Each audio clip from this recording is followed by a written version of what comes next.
Está começando mais um episódio do Virando a Chave, o podcast que te pluga no mundo do empreendedorismo.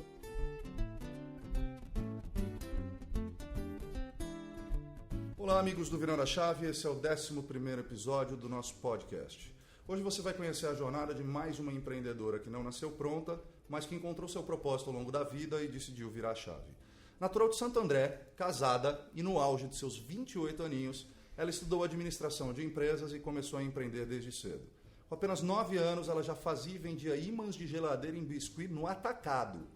Passou um tempo na empresa de sua família até entrar como estagiária de marketing da Solvay, cuidando do conteúdo do blog de moda da empresa. Passou pela Ernst Young, uma das maiores consultorias do mundo, quando resolveu virar sua chave novamente e voltar a empreender em 2013 com uma empresa de acessórios. Atualmente, ela é fundadora e criadora de conteúdo do Blablog, que já conta com quase 21 mil seguidores no Instagram e mais 5 mil no Facebook. É professora de oratória da Escola Conquer e sócia da Be Free Comunicação, uma agência de gerenciamento de mídias sociais. No episódio de hoje, vamos conversar com a Natália Bento de Lima, a Nath Blima. Um prazer, querido, estar aqui. Muito obrigada pelo convite. Obrigado. Eu falei tudo certo, Nath? Fala tudo certo. A gente às vezes engasga no Blablog. Acontece comigo também. E o nome é proposital, justamente para a gente ter que se concentrar para falá-lo. Que legal. E os nossos convidados de hoje são Luciana Silva. Olá, gente. Obrigada, Marcel, pelo convite. Muito bom estar aqui, conhecer um pouco mais da Nath e saber sobre as nossas possibilidades de virada de chave aí na vida. E o Eduardo Mazzi. Olá, galera, tudo bem? Sejam bem-vindos a esse programa. Obrigado pelo convite. Parabéns pela Nath. Vamos acompanhar a história dela. Sejam todos muito bem-vindos. Nath, primeiro, conta para quem não te conhece quem é você e como você chega até hoje aqui nesse episódio. Bom, meu nome é Natália Bento de Lima. Eu falo que meu nome artístico é Nath Blima, porque a gente sempre põe Natália B. Lima. Aí ficou Blima, aí eu assumi mesmo e como é inventado, traz mais autenticidade ali, porque é só seu. Eu tenho 28 anos, moro em Santo André, sou casada, como o Marcel já apresentou. E acho uma coisa bastante importante sobre mim e que vai pautar muito desse episódio é que eu descobri a minha definição própria de sucesso muito cedo. E quando a gente descobre o que é sucesso pra você muito cedo, meio que tudo que você faz na vida é trabalhando pra conseguir esse sucesso. Então eu acho que ter descoberto isso muito cedo foi o que me trouxe até aqui, até esse episódio de podcast. Que legal, incrível, incrível. E é engraçado, Nath, eu falo muito para as pessoas porque tem gente que já nasce com isso, né? E as pessoas acham que ou você nasce empreendedor, ou você nasce funcionário público, ou você nasce... Elas não acreditam que elas podem virar a chave e se transformar, que é o meu caso. Eu me descobri empreendedor ao longo do tempo. Então, empreendedorismo não é um dom, é uma forma que não é a melhor e nem a mais fácil, mas que para quem quer, as pessoas precisam descobrir que elas têm capacidade para fazer isso. Quando que morre a Nath funcionária e nasce de vez a Nath empreendedora? Eu acredito que eu sempre tive um pouquinho do empreendedorismo dentro de mim. Talvez pelo exemplo do meu pai, que era empreendedor quando eu nasci, ele já tinha uma empresa. Eu via como que funcionava o dia a dia dele, talvez aquilo tenha me inspirado de alguma forma, uma forma inconsciente, a querer empreender também. Então você falou lá que eu fazia imã de biscuit no atacado e real era isso, como que uma pessoa de 9 anos tá pensando em fazer isso. Então tinha alguma coisinha do empreendedorismo. Eu também criança vendia Avon, eu brincava de vender coisas, então talvez sempre esteve dentro de mim, só que mesmo que sempre esteve dentro de você, você pode simplesmente não fazer nada com isso. E eu não fiz nada com isso durante muito tempo, então fui seguir o status quo, o que a gente sempre fala, fui seguir a carreira, então estudei, escolhi administração por ser um curso que me abria um leque, mas também porque eu sabia que eu queria administrar alguma coisa. Antes de escolher administração, eu também fiz um técnico em informática, então trabalhei com programação e eu sempre quis testar muitas coisas. Às vezes a gente não sabe o que a gente quer, mas a gente sabe o que a gente não quer. Então eu testei muitas coisas e descobri muitas coisas que eu não queria. E acredito que a Natália empreendedora nasceu e virou a chave quando ela não se conformava mais com alguém ditando o que ela deveria fazer com o próprio tempo dela. Então aí que teve a minha virada. Teve algum gatilho específico, algum dia específico, um café que você tomou, um chefe que te maltratou, uma reunião? Ou não, realmente você falou, cara, chega, cansei. Teve um gatilho ou não? Não teve um dia, um momento, uma virada que eu falo, já deu pra mim, bora abrir uma empresa. Não, foi um caminho construído. Nath, aproveitando ao ponto que você mencionou do seu pai ser empreendedor, você correlaciona ou já fez essa reflexão de como a educação ou os hábitos familiares te ajudaram nesse espírito empreendedor, que você chega, a sua energia já cativa, você é muito comunicativa e expressiva, né? Você correlaciona como seus pais ou a sua educação te trouxe desde pequenininho, teve esse incentivo de se expressar desde pequeno? Eu acredito que está completamente relacionado, isso que você falou, por exemplo, da minha energia. Eu me considero uma pessoa muito confiante e muito segura e muito espontânea. E para você se dar a liberdade de ser espontâneo, você tem que se livrar de várias amarras antes. E existem estudos da psicologia que dizem que a autoestima da mulher está ligado a como o homem, a figura paterna dela, tratava ela e as mulheres que conviviam ali com ela. Então, por exemplo, o meu pai sempre, ele é uma figura importantíssima para mim. Nós temos uma relação muito de amizade hoje em dia.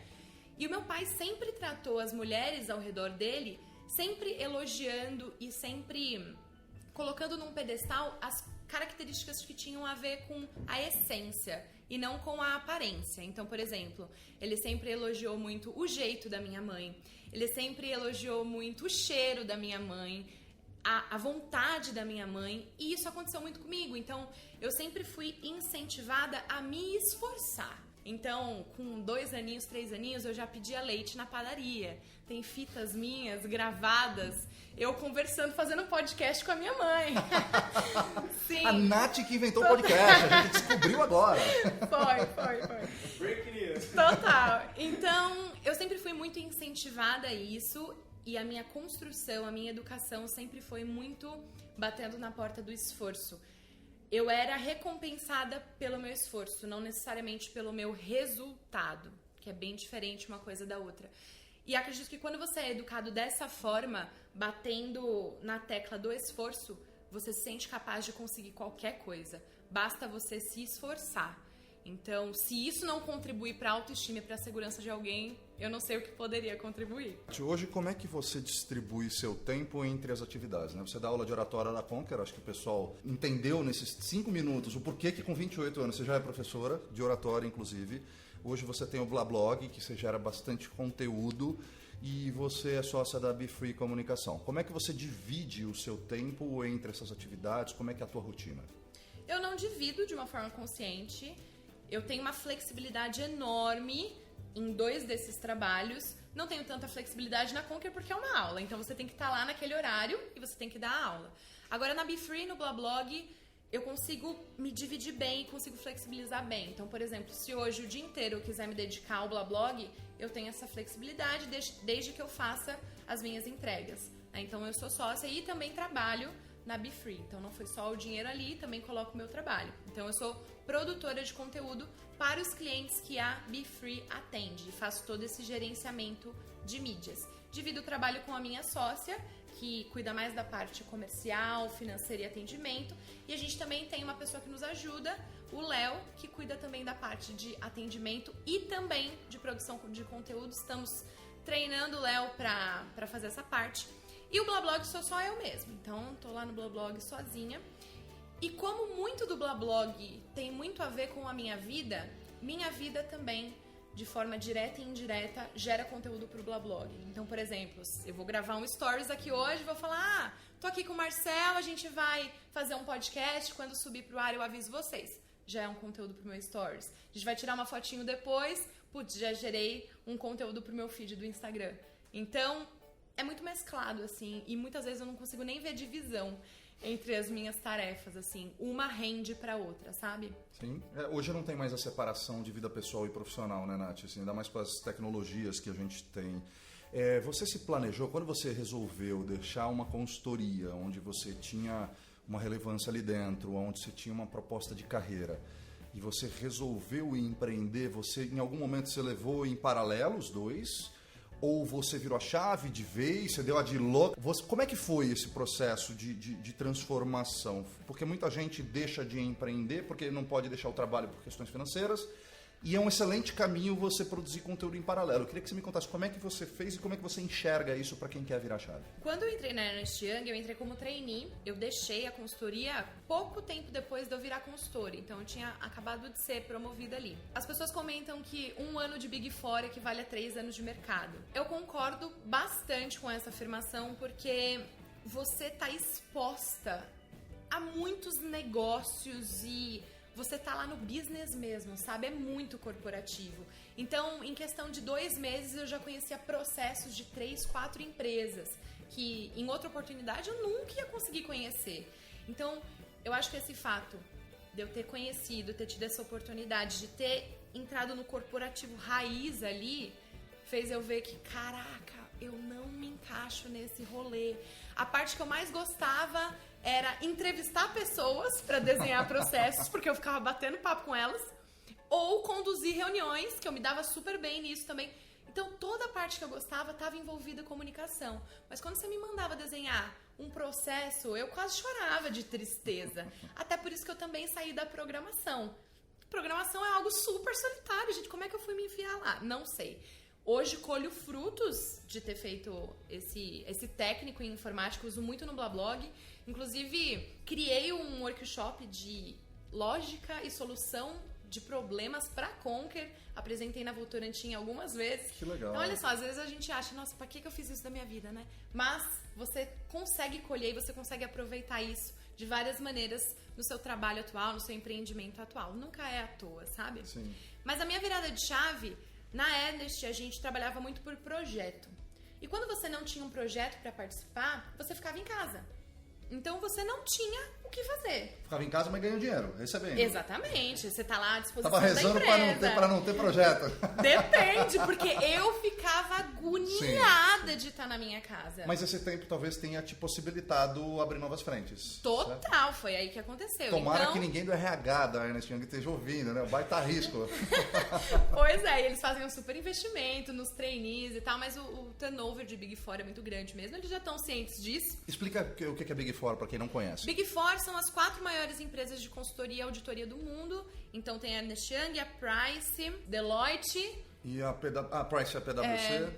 E tem mais uma. E tem uma outra aí, viu? Pesquisa aí Big Four no Google que você vai achar a uma que falta. A one que tá faltando aí. Então a gente trabalhava por projeto. Quando não tinha projeto eu ficava em casa. Eu ficava horrorizada de estar em casa. E aí eu falei, preciso fazer alguma coisa da minha vida. E eu tinha o quê, Marcel? 20 anos, 21 anos. O que eu sabia da vida? Nada. O que eu sei hoje? Um pouquinho mais. Meu filho tem 7 e fala que já sabe tudo da vida. Pois é. Criança e adolescente acha que sabe Sim. tudo. Quanto mais você cresce, mais você percebe que não sabe de nada. E aí, eu falei, vou dar um jeito de ganhar dinheiro. Eu sempre fui muito ágil nesse negócio de enxergar dinheiro nas coisas e enxergar oportunidades, sabe? E aí eu falei, eu sempre fui referência de moda e beleza para as pessoas ao meu redor, assim, sempre gostei muito desse assunto, sempre me expressei muito através da moda e da beleza. Falei, vou na 25 comprar umas biju, vou botar no meu Facebook e vou vender.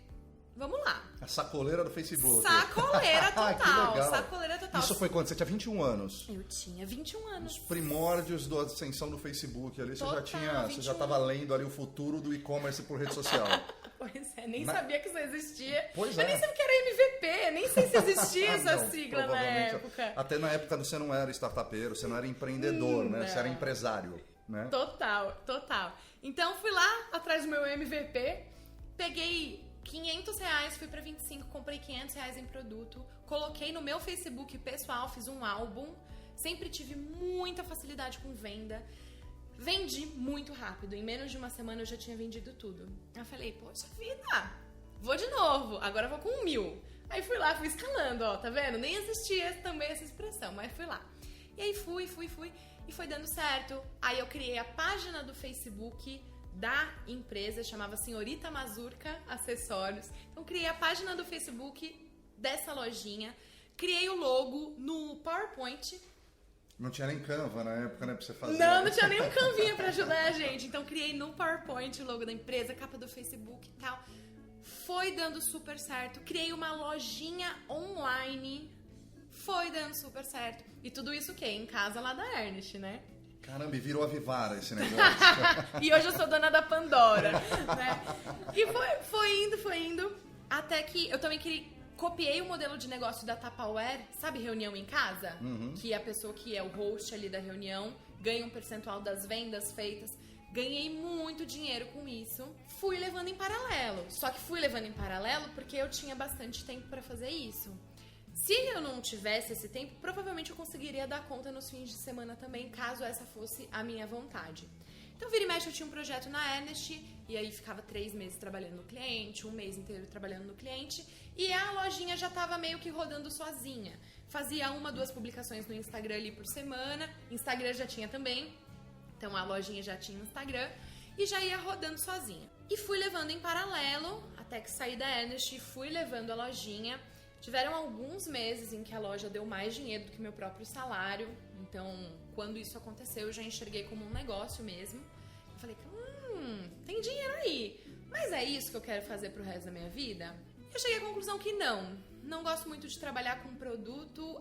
O fato de eu ter estoque e dinheiro parado me incomodava num nível muito pesado. Então eu falei, não é pra mim não, até porque são muitos processos e eu tô sozinha em todos eles e eu não gosto de vários deles. E eu tenho uma certa resistência a fazer as coisas que eu não gosto. Eu sempre tento terceirizar e eu sempre tento fazer o que eu gosto. Nem sempre é possível, mas sempre que é possível eu tento fazer isso. E aí eu fiz uma viagem pros Estados Unidos, já tinha trabalhado como blogueira na Ródia, já consumia muito conteúdo de blog, acreditava muito em blog como mídia. Fiz uma viagem, voltei com vários produtinhos de beleza, das modas. Fui com uma amiga, falei, vamos criar um blog? Sabe, às vezes você precisa de uma pessoa pra te ajudar na coragem. E eu precisava de uma pessoa pra me ajudar na coragem, pra virar essa chave. Vamos criar um blog? Vamos! Criamos esse blog e eu criei o blog como negócio. Em algum momento dessa trajetória até agora que você me contou, teve planejamento ou foi tudo na execução? Teve planejamento, principalmente do blog. Então, por exemplo, o financeiro eu já falo já, tá. Mas a gente teve um planejamento de negócio. Em quanto tempo eu quero que isso me dê dinheiro, em quanto tempo eu quero que isso esteja rodando sozinho. Não como eu faria hoje, com o conhecimento que eu tenho hoje. Então, se eu fosse criar um negócio hoje, pelo amor de Deus, não seria nada parecido com o que foi o Blablog, mas teve um planejamento principalmente no sentido de é isso que eu vou fazer. Sobre o financeiro, quando eu saí da Ernest, eu fui mandada embora de lá, apesar de querer muito, então meio que as coisas deram certo. Fui mandada embora, peguei minha rescisão, eu tinha acabado de casar, casei com 20 anos, super jovenzinha, e meu dinheiro era muito necessário na família, principalmente naquele momento, pós-casamento, de recém-casados. Então eu peguei todo o meu dinheiro da rescisão e quitei várias dívidas que a gente tinha pra meio que quitar a minha contribuição no orçamento da família por um bom tempo. E reduzir um pouco o peso que você tinha que levar pra frente, né? Total. E aí quitei essas dívidas por pelo menos aí 1 ano e meio. Então eu sabia que eu tinha pelo menos 1 ano pra me dedicar exclusivamente pro Blablog. Então criei uma luva de conteúdos, lancei o blog depois de uns 3 meses, depois de estar fazendo conteúdo todos os dias. Lançar, que eu digo, é contar pro mundo que eu tenho. Então queria que a pessoa já entrasse no Blablog e já ficasse lá lendo vários e vários conteúdos. Então a gente teve planejamento nesse sentido. E o meu marido foi segurando as pontas, assim. Ele foi o meu maior investidor, porque ele sustentou a família. No caso, eu e ele, naquela época. A lojinha, época. você parou nessa época com a lojinha? Então, aí parei com a lojinha. Fiz uma super liquidação da Mazurka. Liquidei tudo que estava em estoque. Ganhei um belo de um dinheiro também. E com esse dinheiro da liquida, eu fui me mantendo a nível pessoal, né? Então, por exemplo, se eu fosse tomar um café, eu não ia pedir meu marido um dinheiro pra tomar um café. Nada contra. As maquiagens. Nada contra. Maquiagem eu comprei tudo na viagem, então já tava tudo comprada, tá? Mas o dinheiro do dia a dia mesmo, essa liquida da Mazurka me rendeu por um bom tempo. Nath, quando você menciona que você teve a ajuda de uma amiga nesse processo de mudança, né? E aquele salto de coragem, né, que essa amiga trouxe, né? Pra quem tá nesse momento, querendo o próximo passo, tá virando a chave nesse momento, a insegurança, a incerteza, ela tá viva, né? Você lembra, assim, o que você poderia falar desse momento que você passou para essas pessoas? Qual foi o seu sentimento, os seus seios que você ponderou? Como foi essa experiência que você viveu? Olhando com os olhos hoje de quem já passou e superou, mas também com os olhos da Natália daquele momento. Como que você via ou você imaginava? Eu sempre achei muito mais divertido fazer as coisas com mais pessoas. E fazer o blog, eu queria uma pessoa comigo para me ajudar mais no montante de conteúdo que eu queria produzir. E uma pessoa que gostasse das mesmas coisas que eu, uma pessoa que tivesse a mesma vibe que a minha. Eu sempre achei, por exemplo, vídeo, quando você tem alguém para interagir, muito mais interessante do que fazer um vídeo sozinha. Então eu achava que o Blablog seria mais legal e teria como diferencial ter duas pessoas. E foi assim durante bastante tempo. A Agnes saiu do Blablog depois de 8 meses que o blog já estava rodando. E foi um momento bem difícil para mim, porque eu fiquei, e agora? Qual que é o diferencial do Blablog? Porque o diferencial era nós duas conversando como amigas ali, com outras amigas. Era muito divertido, era muito legal. E quando a Agnes saiu, eu fiquei meio que numa crise, porque o Blablog éramos nós duas. E é engraçado olhar isso hoje, porque fazem 6 anos já. E hoje eu já não consigo enxergar, sabe? Parece que um sonho, assim, essa época que a gente estava junta. Mas sobre a coragem, foi mais coragem no sentido de ter alguém junto ali com você. E se dá errado, deu errado as duas juntas. Apesar de eu nunca nem considerar a possibilidade de dar errado ou não. Acho que foi mais no sentido de parceria e de tamo junto. Era isso que eu precisava naquele momento.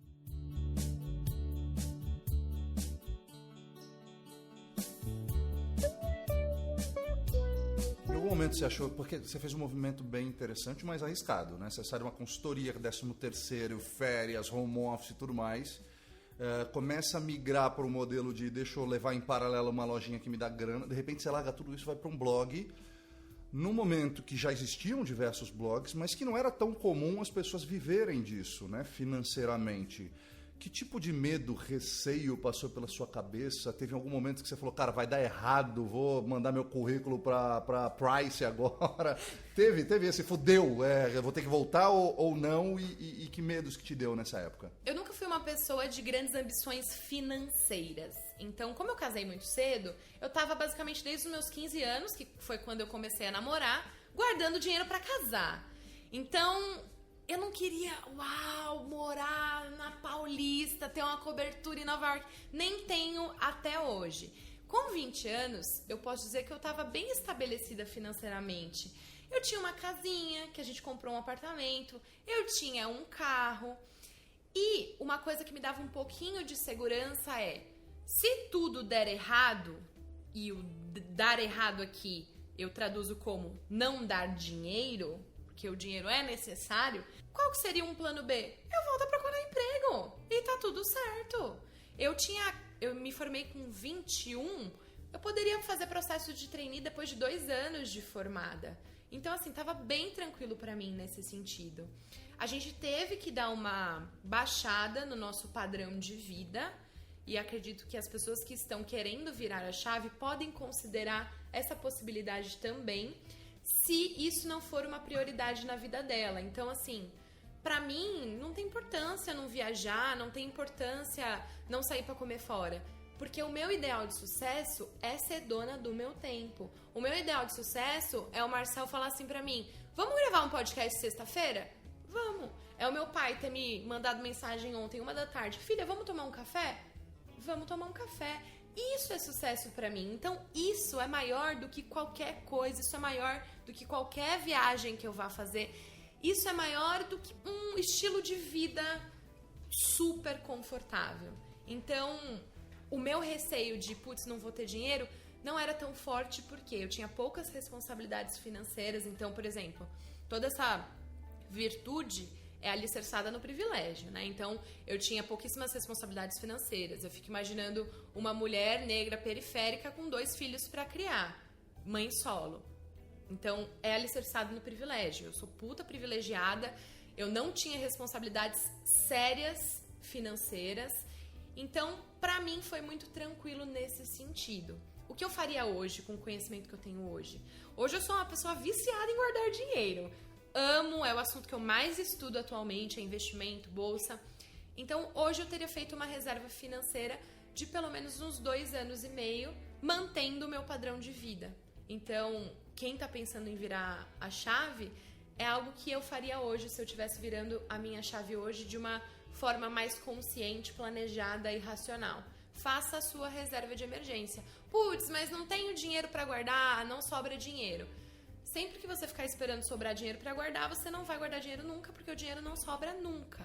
A sua vontade, ela precisa ser tão forte a ponto de você negar o que você quer agora para você colocar como prioridade o que você quer pro resto da sua vida. Perfeito. Ou abrir outras frentes, trabalhar de noite e de madrugada para criar o colchão, né? Super. Legal. Eu acho que ela tocou num ponto que eu ia fazer o comentário e ela veio perfeita, que é muito isso. Hoje em dia a gente tem muitas pessoas insatisfeitas e querendo, mas as realidades elas são muito díspares, né? Então aquilo que você falou, você era bem jovem, tinha um conforto para poder arriscar mais.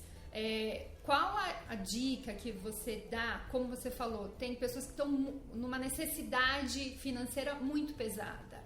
Então, acho que a gente hoje tem que também encontrar ferramentas para essas pessoas não desistirem, óbvio, do propósito delas, mas também de não colocar um peso tão grande sobre si, de, poxa, eu não tô conseguindo, eu sou uma porcaria, porque se eu realmente fosse bom, se eu realmente acreditasse, eu já tinha largado tudo. Eu acho que isso é muito pesado. Né? Eu acho que é muito pesado, é colocar uma culpa muito grande. Então, assim, não tô conseguindo agora, eu não vou desistir, eu vou trabalhando aqui, vai demorar mais 1 mês, 2 ou 6. Isso não significa que eu sou um horror, isso não significa que eu não tô acreditando o suficiente, mas significa que eu ainda tô tendo que equilibrar a minha realidade com o meu desejo. Então, acho que o que você poderia dar, assim, o que é legal fazer, estudar mais, pesquisar mais, mas também aliviar um pouco essa pressão. Ele conseguiu largar tudo em 1 mês. Eu tô tentando há 1 ano e eu não consegui, eu sou um horror, eu nunca vou conseguir. Eu vejo muita gente passando por isso, aí você vai olhar, a realidade da pessoa é muito dura e ela coloca uma pressão tão grande sobre si que aí sim o medo soterra e aí ela fica sem força e aí ela não consegue mesmo por muito se comparar. Acho que a gente tem que ter bastante a medida das pessoas serem inspiração, mas não comparação, né? Eu me inspiro nessa pessoa, mas eu não posso me comparar com ela, porque a realidade dela é minha, diferente uma pessoa da outra. Então, é que ela já foi super pertinente, acho que ela já falou tudo, ela já super deu, já falou sobre isso muito bem. E é mais um comentário mesmo, acho que é isso, assim, se você tá numa dificuldade hoje, uma realidade difícil, não deixa de acreditar, mas também não coloca uma culpa sobre-humana em cima de você, né? Eu acho que a gente tem que ir equilibrando as coisas e uma hora vai. Aproveitando o gancho que a Luciana acabou de dizer e o que você comentou há pouco também do que sucesso para você era ser dono do seu tempo, né? A gente tocou no ponto do privilégio, da real situação de cada pessoa, mas também eu acho que é muito importante nesse momento que a pessoa começa a sentir esse calor interno de virar a chave, que é o autoconhecimento, né? A reflexão do que eu quero. Se eu quero o carro do ano e morar na Paulista, é perfeito. Eu tenho caminhos para alcançar esses objetivos. Mas se onde eu estou não está alinhado com quem eu sou, então vale uma reflexão e um trabalho de autoconhecimento, é muito importante a pessoa traçar essa linha do que ela imagina, do que ela espera, e aí sim traçar um caminho, não necessariamente ficar fazendo, mas pode trocar em paralelo, mas é muito importante estar alinhado o que é sucesso, né? Para que então você busque o seu objetivo, né? Gostei muito do que você falou, que para você era ser dono do seu tempo. Tem muita gente que tem sucesso quando é atrelado ao sobrenome da empresa, né? Então eu sou o Eduardo da empresa XPTO. Isso é sucesso para aquela pessoa. Então acho que o alinhamento, o autoconhecimento e a busca, ela tá muito alinhada, né? Sempre que me falam, eu quero empreender, eu quero ser empreendedor e eu sempre pergunto, pra quê que você quer?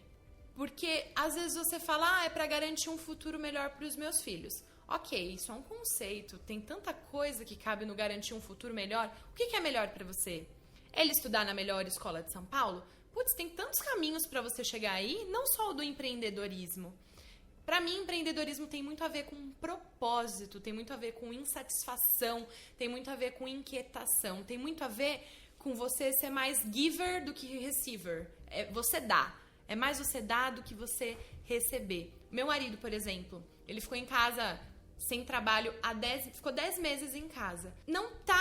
Ele não tem vontade de empreender. E ele fala isso com o maior autoconhecimento do mundo. Eu não gosto, eu não quero, não é pra mim. Eu quero entrar na empresa às 8, sair da empresa às 6 e acabou. Acabou minhas preocupações, acabou a minha responsabilidade, acabou. Então, assim, você quer empreender pra quê? Hoje o empreendedorismo, ele é bastante romantizado.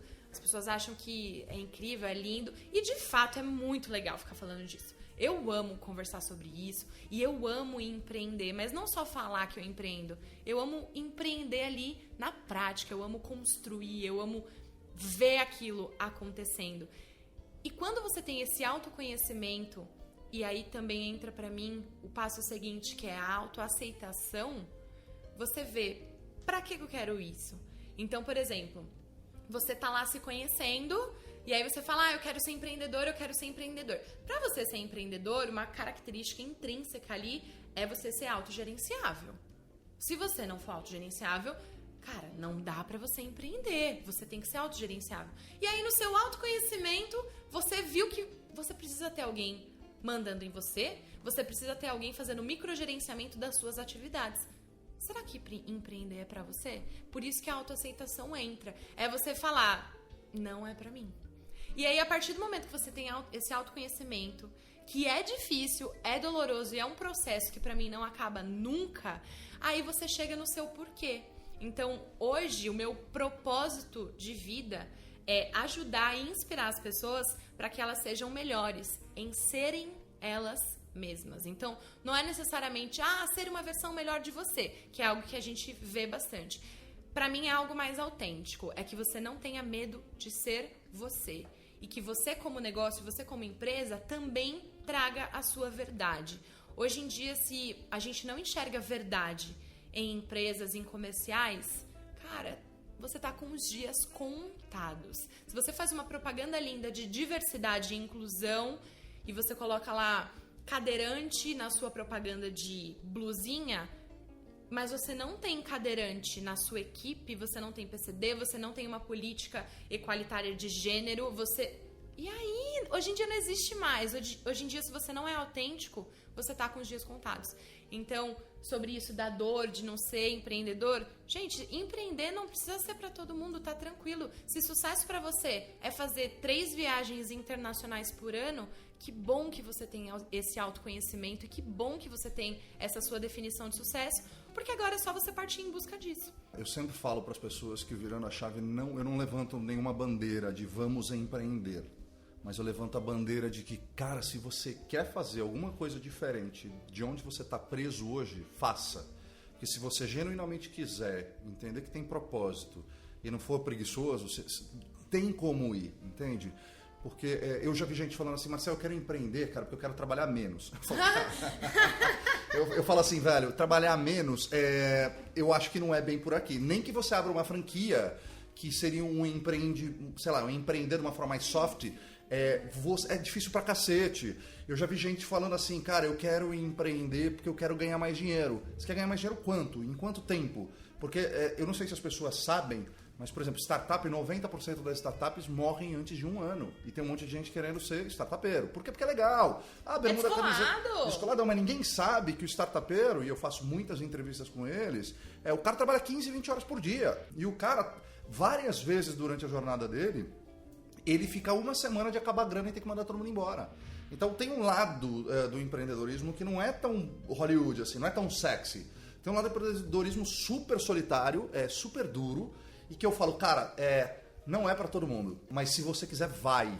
E o Virando a Chave, esse conceito de Virando a Chave, que é um propósito de vida meu, de se eu conseguir impactar uma pessoa, e eu já impactei mais do que uma, e vá e vença. Marcelo, acho que o seu programa é aquele chute, né? Aquele salto de fé, né? que gera nas pessoas, isso é bem legal. Eu acho que o legal do empreendedorismo é que quando as pessoas começam a pensar, não é no objetivo final, né?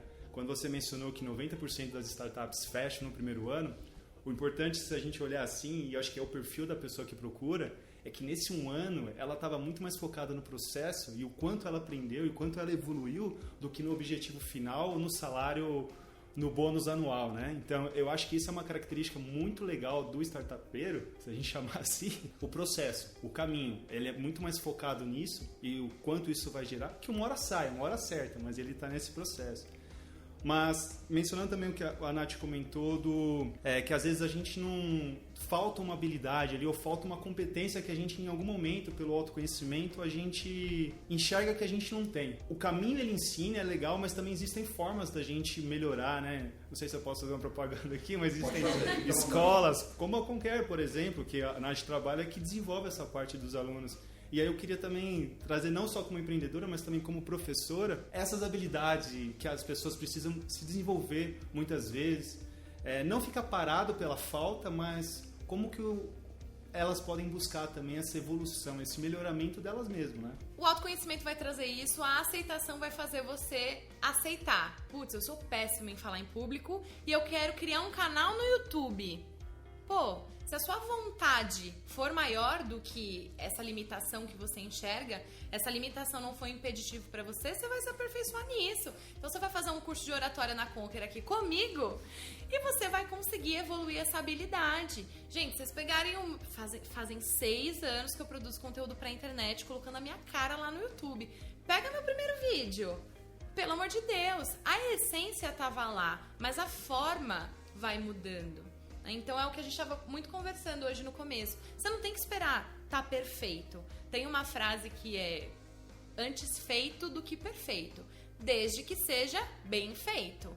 Então não é porque... Hoje a gente já sabe o que é uma coisa boa. Então a gente já tem em quem se inspirar, como a Lu comentou. Então a gente já tem base para fazer uma coisa bem feita. A gente já sabe o que é bem feito. Então se você reconheceu que a sua limitação hoje é design gráfico... Putz, de repente você contrata alguém para fazer isso. Ou de repente você faz um cursinho lá na Alura, sei lá, sobre design gráfico e você consegue evoluir. Então, se a sua vontade de empreender e o seu propósito de vida e a sua definição de sucesso tá casado e você enxerga isso no empreendedorismo, putz, então bora desenvolver. Pegando um gancho no que o Marcel disse sobre ser solitário, é muito solitário mesmo. Inclusive, no dia do empreendedorismo feminino, eu fiz um vídeo falando só sobre isso.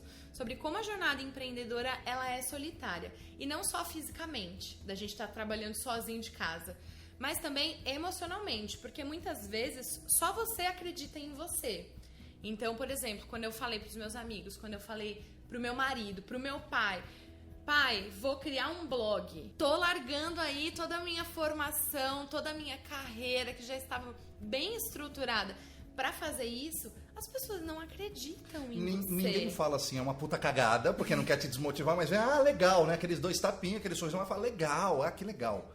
Aí fala, pensa bem, analisa. Então, eu sempre falo que pra você empreender, você tem que acreditar o suficiente e se bastar.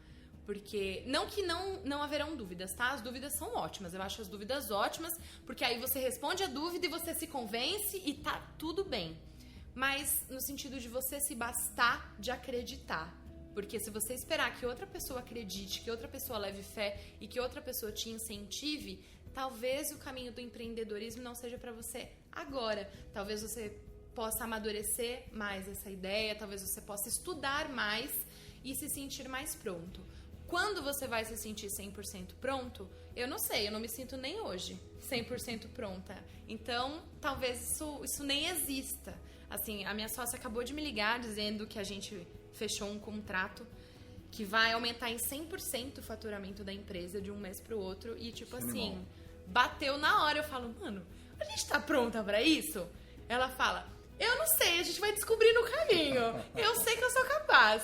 Se eu não estiver pronta, eu vou dar um jeito de estar. E eu falei, tamo junto, vamos ver o que vai rolar. Então, assim, você esperar ser o melhor, você esperar...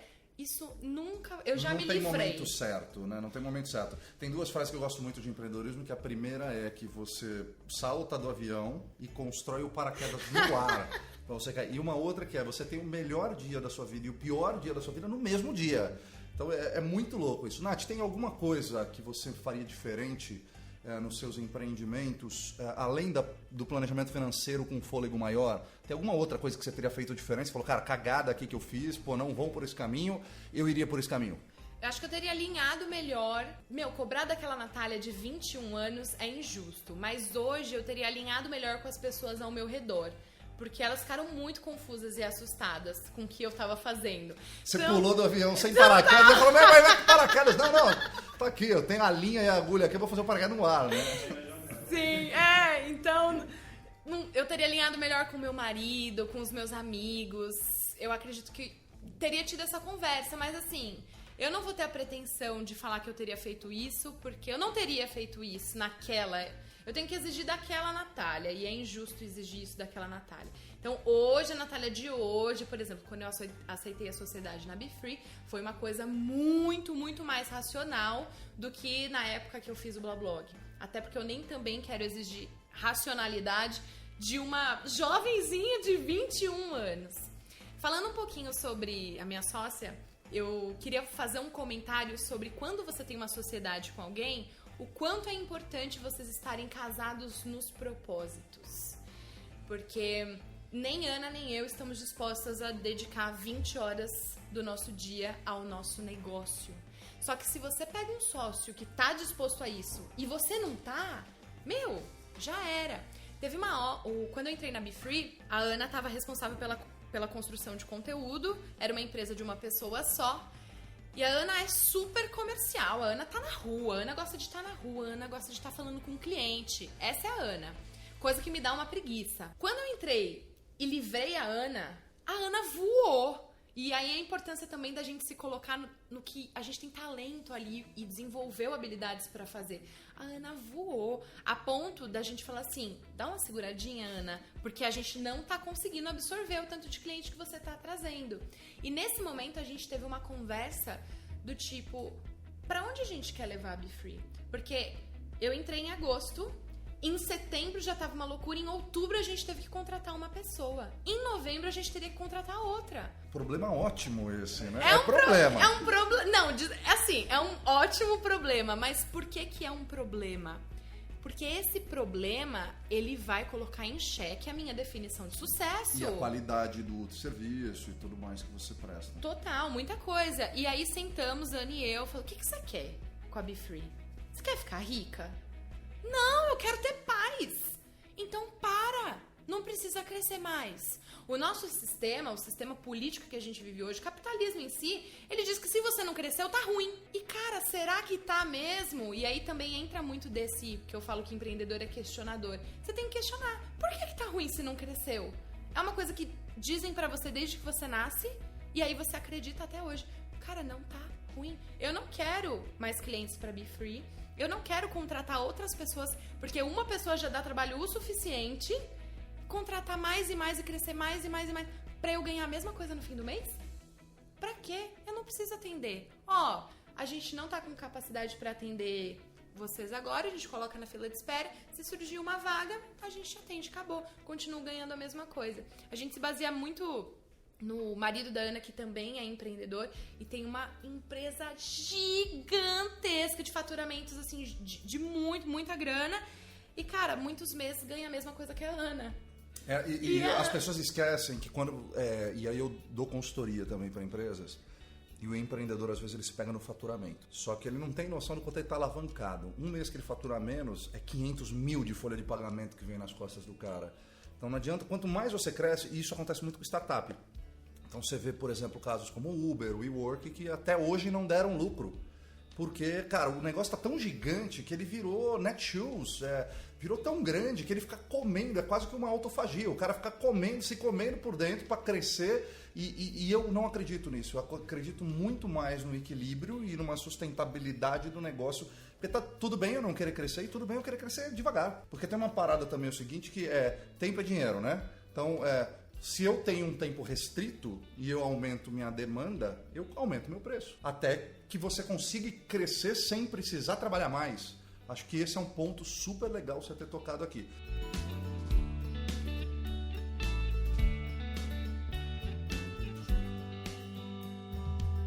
É muito isso que ela falou, né? Vocês tiveram um momento de ter uma conversa e aí testar mesmo esse conceito, né? De sucesso. Porque acho que a gente viveu um momento que no mundo corporativo eu passei muito por isso. Assim, eu nunca desejei ser líder. E em algum momento isso era muito colocado em xeque. Se você não quer liderar uma equipe de 600 pessoas, você é menos. Você não é um bom profissional. Hoje isso mudou muito. Você tem o conceito do profissional especialista e tal. E no mundo do empreendedorismo, como assim você não quer crescer? Você tá maluca? Né? Você não quer crescer? Então você não é um empreendedor. E não, né? O que você entende é uma outra visão. A minha definição de sucesso está muito clara. Então isso não me deixa insegura, isso não coloca em xeque quem eu sou. Isso é muito maduro, né, da parte de vocês, mas é muito na contramão do discurso majoritário, né, de não, tem que crescer, tem lá, eu virar um unicórnio, essas coisas megalomaníacas. Então achei super interessante e a questão de ter uma sócia alinhada é fundamental nessa hora, porque poderia ser um momento de um racha, né? Não, eu não quero isso. Nath, a gente falou muito de racionalidade, né? O quanto do seu lado racional e o quanto do seu lado intuitivo você usa nos seus negócios ou na sua vida pessoal? Quando a gente fala de negócio, planejamento, consultoria, você fala totalmente racional. Mas a intuição, principalmente nas mulheres, é muito mais aflorado. E me parece que a intuição é uma voz de dentro que vem através da sua experiência e o racional talvez seja uma forma de validar isso. Como que você toca a sua vida entre o teu lado racional brigando com o teu lado intuitivo? Não tocando, né? Porque pra mim não tem divisão de racional com intuição. As mulheres, elas são ensinadas e criadas a serem mais pro lado intuitivo e sentimental, o que eu acho que é uma vantagem enorme pra nós. Dúvida. Apesar da gente viver num mundo em que coloca a emoção como fraca, eu não acredito nisso. E eu sou muito da vertente, tem um psicólogo que fala que, sabe o penso, logo existo? Ele fala penso e sinto, logo existo. Então eu não acredito em divisão entre racional. Uso muito o racional para validar, como você mesmo disse. Tenho que tomar uma decisão, putz, deixa eu colocar no papel, deixa eu ver, deixa eu fazer as contas aqui. Mas pra mim isso aí tá junto o tempo inteiro. A minha formação técnica total voltada pra lógica me ajuda muito nesse sentido, ao mesmo tempo que eu sou uma pessoa total humana e total ouvir, total entender. Então eu não acredito muito nessa... Mas já aconteceu alguma vez você fazer conta, usar a conta fala que não e a intuição fala que sim. Pra onde você vai? Eu vou pra intuição. Que legal. Eu vou pra intuição. Quando a gente tava falando de sucesso, por exemplo, hoje na BeFree a gente já tá selecionando alguns clientes pra demitir. Então, pra mim, demitir cliente é muito chique, né? Eu já falei disso em alguns episódios Falou? e não é nenhum crime. Às vezes é fundamental, porque às vezes é um peso morto que você fica carregando e é importante você cortar esse cordão pra você ir mais rápido, né? Total. E então, quando você traz essa decisão pro racional, cara, é um percentual a menos no seu faturamento. Ah, mas com esse clientinho que entrou agora... Esse clientinho aí, meu querido, eu falei pra Ana, demite, tal, agora foi. Pior que eu falei isso no telefone pra ela mesmo. Então, quando a gente olha no faturamento, cara, não é nada racional essa decisão. Não é. Mesmo que você coloque assim, não, a gente tá gastando mais dinheiro atendendo esse cliente que dá trabalho do que conseguindo o cliente, não.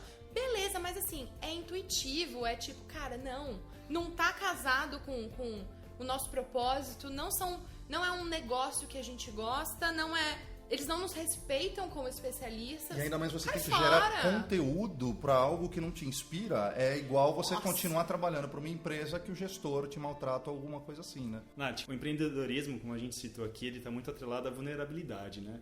A você ter a sensibilidade do momento e a virar a chave é quase um valor seu intrínseco, né? Porque não tem só uma vez que você vira a chave, né? Você vai virando ao longo de várias etapas. Como você mencionou, a gente não precisa mais de cliente, ou talvez eu não queira crescer 30% ao ano, as coisas vão acontecendo. Mas o que move hoje a Natália, assim? Hoje, o que você, quando você olha para o que você está criando, para o que você tem hoje, o que te faz acordar de manhã e continuar mantendo isso, ou você já está olhando para novos projetos? Como está a sua cabeça hoje para o momento presente e o seu planejamento? Eu me considero um exemplar da Slash Generation, sabe a geração barra? a geração que não tá satisfeita com uma coisa só.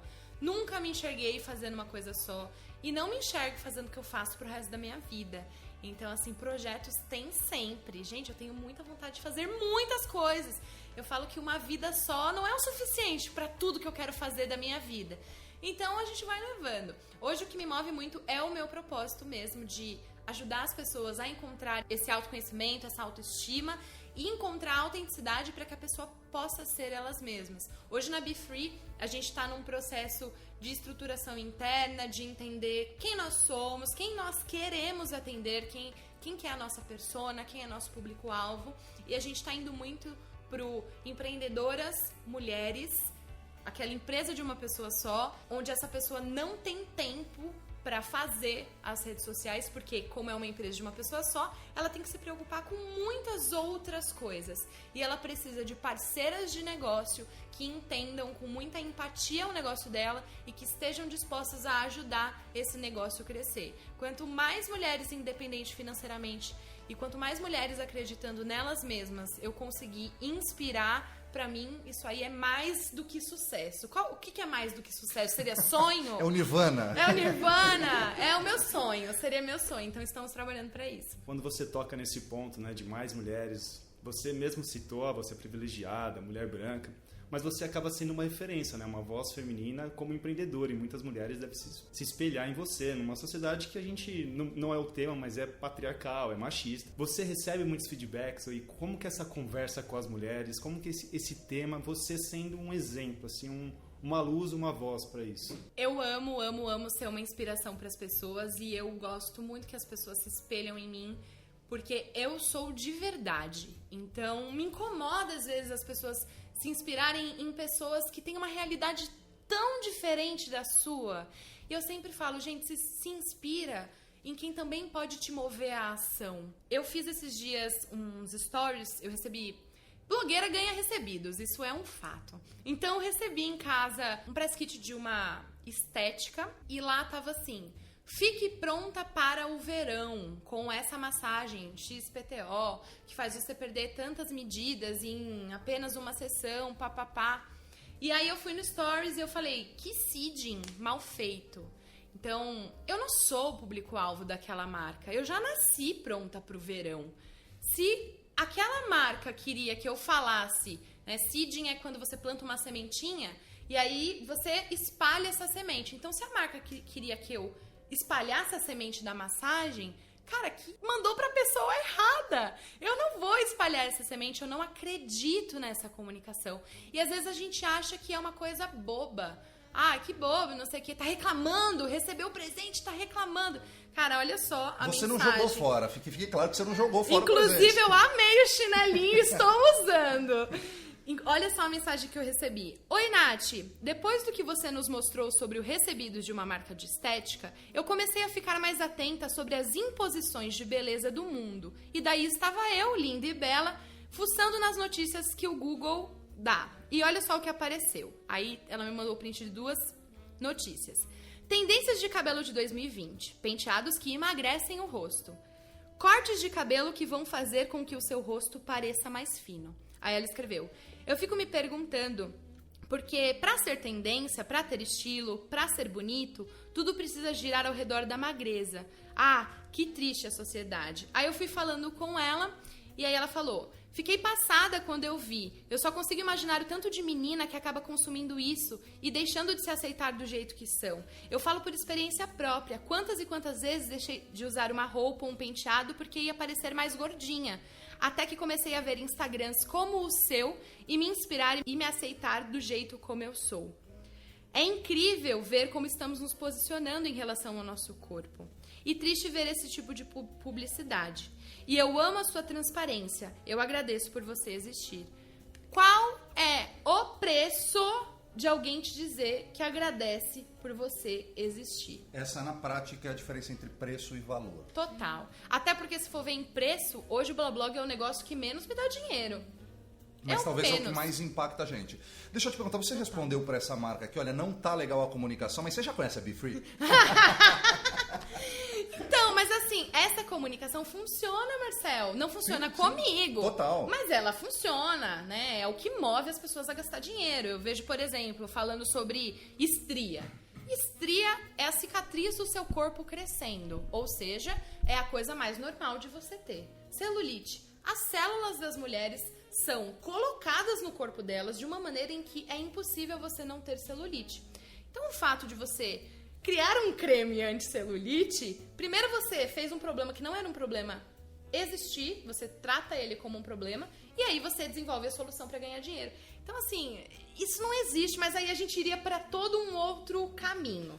Falando sobre o Blablog e sobre dinheiro e sobre... É o que mais me dá... Menos me dá dinheiro, mas é o que mais me dá propósito, o que mais me dá vontade. É colocar a minha autenticidade ali pra todo mundo ver, me colocar como vulnerável mesmo e inspirar as pessoas a verem que elas podem ser o que elas quiserem, simplesmente sendo elas mesmas. Se autoconhecendo, se aceitando e colocando tudo isso pra fora. Que legal. Eu entrevistei aqui no terceiro episódio a Laís Damasceno.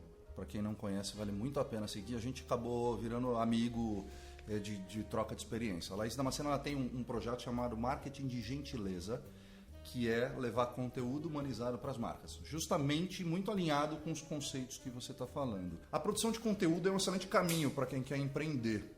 E não consegue sair do emprego, né? Então, muita gente faz isso por opção, como você fez, você virou completamente a chave para uma produção de conteúdo, mas também é um caminho para quem está trabalhando e quer aos poucos testar, criar autoridade e tudo mais.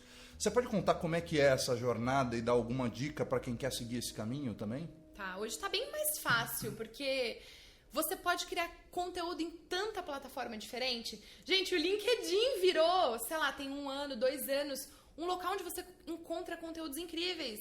Eu nem sabia que dava pra criar conteúdo no LinkedIn. Inclusive, muitas pessoas falam, Natália, você não cria conteúdo pro LinkedIn? E eu fico, meu Deus, eu já queria um conteúdo pra tanto lugar. Então, hoje tá muito tranquilo de você fazer isso. E qualquer um consegue criar uma conta no Instagram, consegue subir um IGTV, que é muito mais simples do que um YouTube, por exemplo. Então...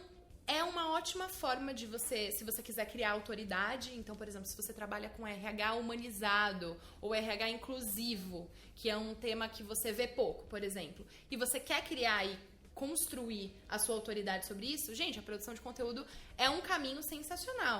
E assim, hoje todo mundo usa mídias sociais. Eu não vou falar que precisa, porque precisar é uma palavra muito forte, mas hoje todo mundo quer estar nas redes sociais.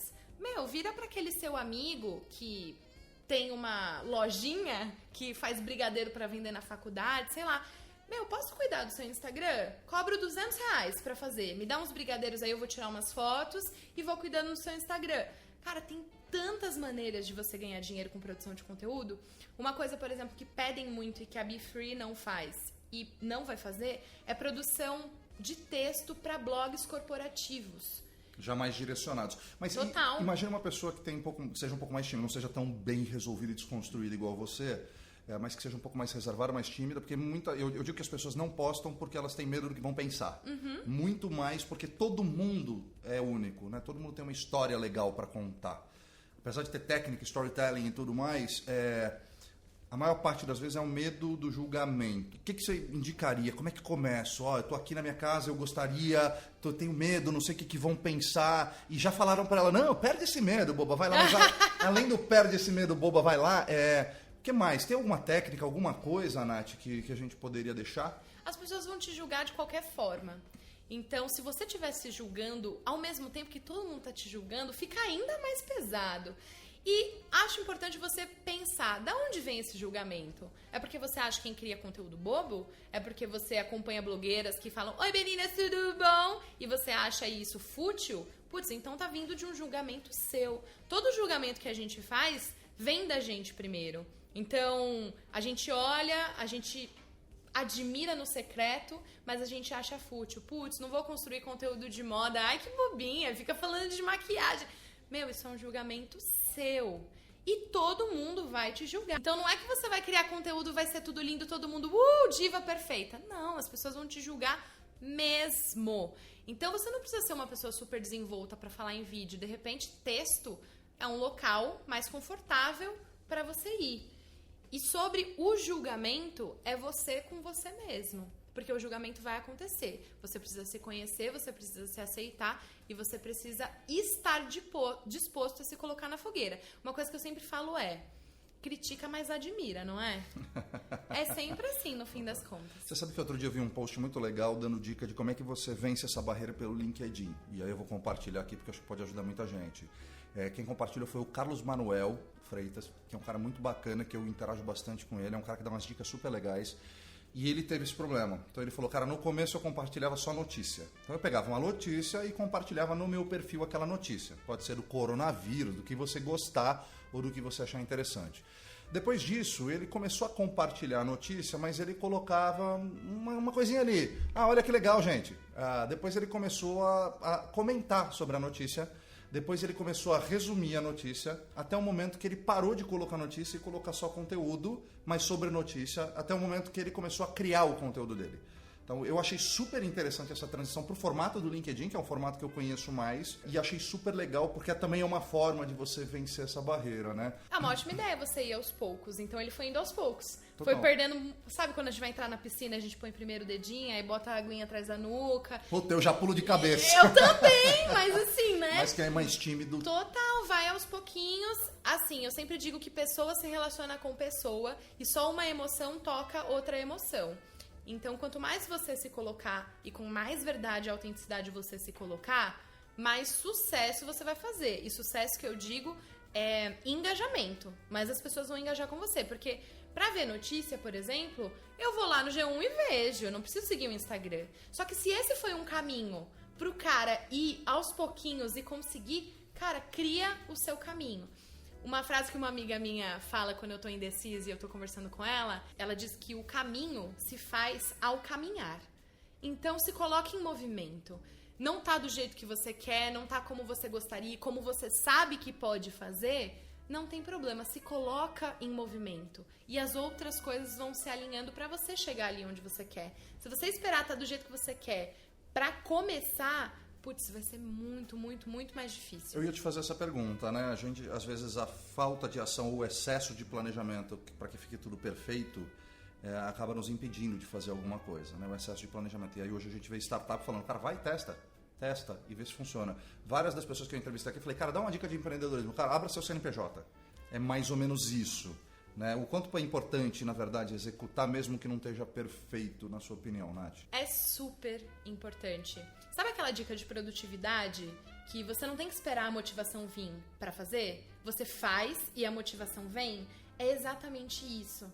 Quando a gente começa, o mais difícil já foi, porque o mais difícil é começar. Eu vou dar o exemplo da minha sócia de novo, porque ela não virou a chave em nenhum momento. Ela já nasceu com a chave virada. Ela nunca trabalhou para empresa nenhuma. E ela vendia uma ferramenta que a gente trabalha porta a porta. Então ela entrava em comércio vendendo a ferramenta. E aí começaram a perguntar para ela: você cuida de Instagram também? Ela: não cuido. Aí na segunda vez: você também cuida de Facebook? Eu tô precisando de alguém para fazer umas fotos pro Facebook. Não cuido. No terceiro: você cuida de Instagram? O que você precisa? Me fala mais. É isso. Ela foi, viu uma necessidade de mercado, enxergou a oportunidade, não fazia ideia de como fazia aquilo. É muito corajosa, agiu apesar do medo e se colocou em movimento. A necessidade ali fez com que ela se movimentasse para aprender.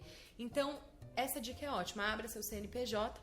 Talvez nem assim, eu nem diria abre o seu CNPJ, mas sei lá, você tá querendo abrir um Instagram, abre um Instagram, divulga pros seus amigos. Não espera ter o logo perfeito, não espera a capa do Facebook maravilhosa.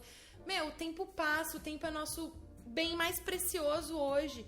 Caraca, sempre que você começar, você vai falar assim, nossa, devia ter começado antes.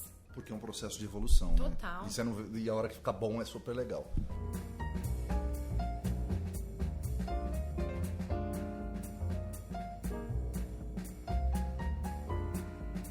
Só retomando um pouco a questão da pessoa se jogar e de ter vergonha, de ser mais tímida, acho que, por exemplo, o Instagram tem uma ferramenta que é super maravilhosa para isso, que é o Melhores Amigos, né? Começa a fazer uns vídeos ali, escolhe aquelas pessoas que você sabe que vão te acolher, que vão ser sinceras e honestas, mas sem meter o pé no seu peito e falar, tá uma bosta, meu filho. e seleciona, coloca lá 10 pessoas que você confia, porque eu acho que aí você vai perdendo isso dentro de um ambiente mais protegido, até você falar, poxa, não é tão ruim assim. Caramba, não, ó, a galera tá falando que é legal, e aí você abre. Acho que uma ferramenta besta, mas que pode super ajudar a pessoa que tá nunca abri a câmera, eu olhei falando, tô morrendo de vergonha. Gente, eu vou colocar vocês aqui, vocês vão ser minhas cobaias. Outra coisa que ajuda muito é você encontrar pessoas que estão no mesmo lugar do caminho que você. Então, por exemplo, você quer abrir um podcast, como foi seu caso. Foi lá Foi o quê? Um workshop? Foi um workshop. Workshop de podcast. Todo mundo que tá ali tá tentando começar um podcast. Aquelas são as melhores pessoas pra você se relacionar. Dá a mão pra andar junto, né? Total, pra você trocar ideia. E, gente, quando eu comecei a criar conteúdo pra blog, pra YouTube, eu encontrei várias dessas pessoas. E como foi bom pra gente caminhar junto, pra gente descobrir junto, pra um dar força pro outro, pra um não achar que o outro tava fazendo era meio bobo, porque tava todo mundo fazendo aquilo meio bobo, sabe? Então, vamos ser bobo junto. E aí isso vai te dando força também pra você ir se colocando cada vez mais. Se você tivesse ou pudesse dar 3 dicas para quem quer virar chave, mas tem algum medo, mas se você fosse priorizar, quais seriam as 3 primeiras coisas? Autoconhecimento. Se conheça, saiba qual é a sua definição de sucesso. Depois disso, se pergunta por que e pra que eu tô fazendo o que eu tô fazendo. E aí você se planeja. Não se planeja muito, não. Você pode até mudar, porque assim, o planejamento vai mudar no caminho, sabe? Então, vai. Eu sempre falo a palavra coragem, que coragem vem do latim e significa cor aticum. Então, é a ação do coração. Então, quando você encontra o seu propósito, o propósito está muito relacionado com coração, está muito relacionado com emoção. E só quando você está agindo com o coração, está agindo com o seu propósito, é que a coragem vem. Coragem, tem uma frase do Mandela que diz que coragem não é a ausência de medo, é o triunfo sobre ele. Então, no fim das contas, significa que você vai ter que ir com medo mesmo. A pessoa destemida não calcula o custo, a pessoa destemida só vai. Então, é a criança que corre na frente do carro, é a criança que bota o dedo na tomada. Isso não é muito bom quando a gente é adulto. Então, quando você é corajoso, significa que você vai com medo mesmo. E quando você tem a ação do coração, quando você encontra seu propósito, seu sucesso, a coragem vem. E aí, a coragem tem que ser maior do que a vontade. Porque a vontade normalmente deixa a gente ali no mesmo lugar. Quando a gente tem coragem, a gente age. Então, sejam corajosos, autoconhecimento, se conheçam, busquem a definição de sucesso de vocês, porque o resto meio que vem como consequência. Nath, entrando um pouquinho mais nos negócios que você faz hoje, conta um pouquinho melhor o que é a BeFree, apesar de vocês não estarem querendo mais clientes, vamos... Conta um pouquinho mais o que a BeFree faz, que dores que vocês resolvem, qual que é a tua entrega final? A gente resolve a dor do empreendedor que sabe a importância de ter uma rede social, de estar casada à linguagem do offline com o online, de ter uma presença digital, de encarar o Instagram como uma vitrine do seu negócio, por exemplo, mas não tem conhecimento, não tem tempo e não consegue priorizar essa ação no dia a dia da empresa dele. Porém, precisa de uma empresa que faça isso com a mesma qualidade ou até com mais qualidade e empenho que ele faria. Então, é isso que a BeFree faz. A gente gerencia as suas redes sociais. A gente não só produz conteúdo para ela. Você também produz conteúdo, né? A gente também produz conteúdo, mas a gente monitora, a gente interage com os seus seguidores, a gente curte o que os seus seguidores estão postando, a gente responde comentário, a gente responde DM, a gente cria uma comunidade ali para suas redes sociais e gerencia os resultados, te entregando um relatório no fim do mês do que foi feito. O bom é que tem aquela mensagem, né? Você usou hoje 12 horas seu Instagram. Você consegue... É quase que um cartão de ponto, né? Porque para você é trabalho isso, Sim, né? A minha média é 6, 7 horas por dia. No trabalho, você já teve assim algum contato em que um cliente pediu algo para mostrar, para trazer para o público que não convinha, não estava correlacionado com o que o cliente realmente era, e você acaba tendo um papel ali de consultoria, ali um papel de alinhamento com quem realmente é o seu cliente e o que ele deseja mostrar e como ele deseja ser visto pelos clientes? Muito, basicamente o tempo inteiro a gente faz esse papel de consultoria, Por isso que eu até falei que a gente vai demitir alguns clientes, porque tem clientes que não aceitam a consultoria e é isso, pronto, e acabou. E a BeFree não é uma empresa que vai fazer o que você manda só pra ganhar dinheiro. Né? Como eu disse, assim, tô com muitos clientes. Então não precisa... Brincadeira. É porque a gente quer parceiro. A gente quer que a empresa enxergue a gente como especialista e parceiros. Então a gente quer ser ouvido. A gente, quando falar pro cliente, olha, você tá olhando o indicador errado, esse indicador não indica nada hoje em dia, o cliente fala por quê? A gente explica e o cliente seja convencido. Não um cliente que acha que sabe mais do que a gente, por exemplo. Então a gente faz esse papel de consultoria. Sempre, como eu disse aqui hoje, a gente vai aprendendo no caminho. Então a gente aprendeu, por exemplo, que a nossa reunião de alinhamento inicial não está muito boa. Porque tudo isso a gente deveria estar conversando no começo. Combinado não sai caro, né? Então a gente foi aprendendo no caminho, com algumas dores, com algumas pauladas na cabeça. A gente já deveria ter alinhado isso. E agora a gente reestruturou a nossa reunião de alinhamento inicial para já dizer tudo isso para o cliente antes da gente começar. Então falar, se eu ver que você tá fazendo besteira, eu vou te falar, você tá fazendo besteira, você tá disposto a isso? E a gente fazer uma seleção muito maior do nosso cliente hoje do que a gente fazia há 6 meses, por exemplo. É muito louco porque eu também tenho cliente, é engraçado porque ele te contrata para fazer diferente do que ele fez, mas aí quando você tenta, ele quer que você faça exatamente como ele faria. É quase que ele te pagar para você concordar com ele. E eu tive que demitir. Exatamente. E eu tive que demitir clientes porque eu falei, não vai funcionar. Porque justamente você me chamou para fazer diferente. Mas você quer fazer diferente do seu jeito. E é muito isso. E eu acho que não tem nenhuma ofensa, nenhuma agressividade em você falar isso, porque simplesmente não vai dar certo. E você está sendo até gentil, porque você não vai usurpar do dinheiro do cara fazendo algo que não dá certo. Nath, a BeFree hoje, como é que ela para de pé? Assim, qual que é a estrutura que ela tem? Como é que vocês trabalham? Você falou, você é uma sócia e hoje tem o Léo trabalhando com vocês, que também é um querido que eu conheço demais. Ela desde o começo, ela já começou dando certo, assim, de já estar no break-even, já passou algum perrengue, porque o bom de se você ser uma empresa de serviço é que seu custo é muito baixo ainda mais. Eu prefiro trabalhar com mais 1, 2 pessoas do que ter uma empresa que trabalha com 300 para ganhar o dobro a mais, porque a dor de cabeça é 20 vezes mais, não é o dobro. Né? E hoje você tem uma empresa bem enxuta. Quanto que isso também é importante para deixar vocês mais leves, para vocês deslizarem mais fácil aí na jornada do empreendedorismo? Super. A BeFree, ela era da Ana, antes de ser minha também. Só que eu sempre fui muito amiga da Ana, a gente dividia escritório, os nossos negócios dividiam escritório, inclusive. Então eu acompanhei o nascimento da BeFree desde o comecinho também.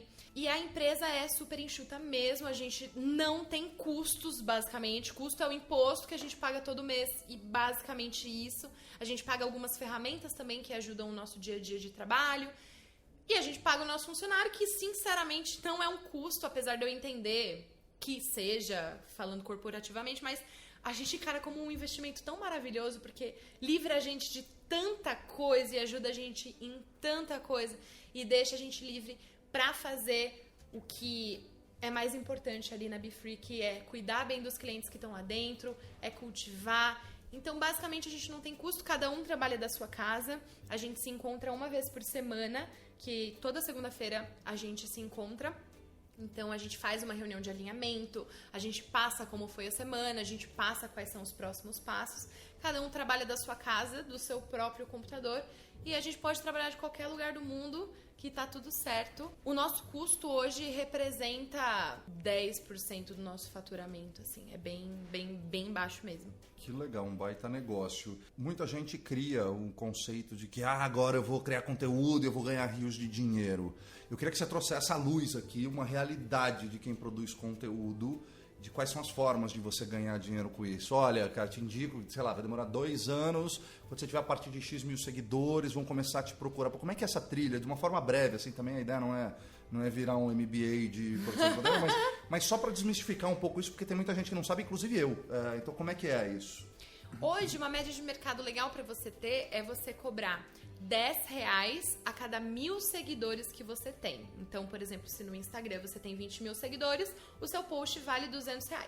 Essa é uma média de mercado. Ela pode ser maior se você acrescentar mais diferenciais e se o diferencial for a sua personalidade, por exemplo. E ela pode ser menor caso você queira mais e mais, enfim, depende aí do modelo de negócio que você está traçando. Sobre frentes de trabalho, gente, tem muita coisa que dá para fazer. Eu tenho até um workshop sobre isso, sobre como influenciadores ganham dinheiro, porque é muita frente de trabalho. Então, por exemplo, você pode fazer propaganda no seu Instagram e não importa se você tem 10 mil, se você tem 1 milhão. Gente, eu tenho 20 mil seguidores no Instagram e ganho dinheiro com isso. Então, hoje em dia, os micro-influenciadores e os mini-influenciadores estão ganhando muito, muito, muito dinheiro também. Tem mercado pra isso. Como é que é essa distinção entre mini? Como é que categoriza isso? A gente pode botar uns mini aí, uma galera que tem 5 a 10 mil... Micro, 20 a 50 mil de seguidores em uma rede ali. Então, essas são as médias. Então, se você tem 1.000 seguidores na sua rede, se você tem 500 seguidores na sua rede, você pode cobrar por isso. E aí existem várias formas de cobrar. Então, você pode cobrar por uma publicação no seu feed do Instagram. Você pode cobrar para produzir conteúdo para a outra marca que você está trabalhando. Você pode cobrar para fazer stories. Você pode cobrar para fazer um vídeo no YouTube. Você pode cobrar para colocar um link na sua bio do Instagram. Você pode cobrar para colocar um link no seu blog. Você pode criar subprodutos que estejam associados com a sua marca. Existem tantas formas de cobrar. Eu, por exemplo, fui convidada para fazer um intercâmbio para produzir conteúdo para uma empresa, tanto na minha plataforma, nas minhas redes, quanto na rede da empresa.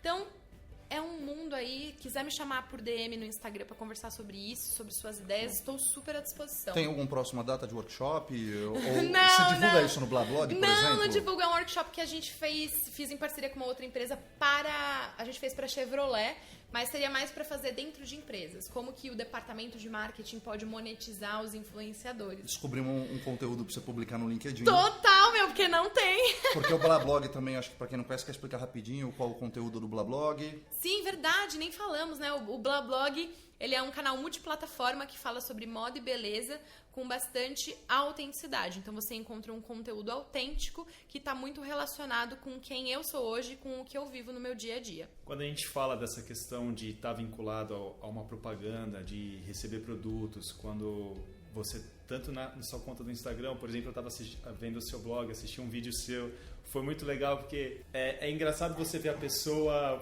trabalhando e depois você conversando e realmente não tem distinção assim, né? Para mim foi muito bem interessante ver isso. Mas como que você se protege ou você tenta não se vincular à marca? Porque tem que separar que ela está fornecendo um produto ou pagando um serviço para que você exponha o valor da marca, mas a Natália não é aquela marca da qual ela está fazendo um trabalho com um produto, né? Como que esse trabalho, para quem não conhece, eu realmente também não conheço essa parte, do vínculo da propaganda à responsabilidade. Eu não sei se já teve seguidores seus que esse produto é uma porcaria. Como que é essa crítica e reação quando você se vincula a uma marca? Quando eu me vinculo a uma marca, eu sou a marca. Então eu tenho que fazer a minha lição de casa para estudar aquela marca, para testar os produtos antes mesmo de ter o aceite ali, porque eu, a partir do momento que falo essa marca aqui é boa e este produto é bom, eu me coloquei ali, a minha credibilidade está ali e às vezes todo o meu negócio tá ali também. Então tem dinheiro envolvido ali. E muito mais do que dinheiro, tem o meu negócio inteiro envolvido ali. Então não existe distinção.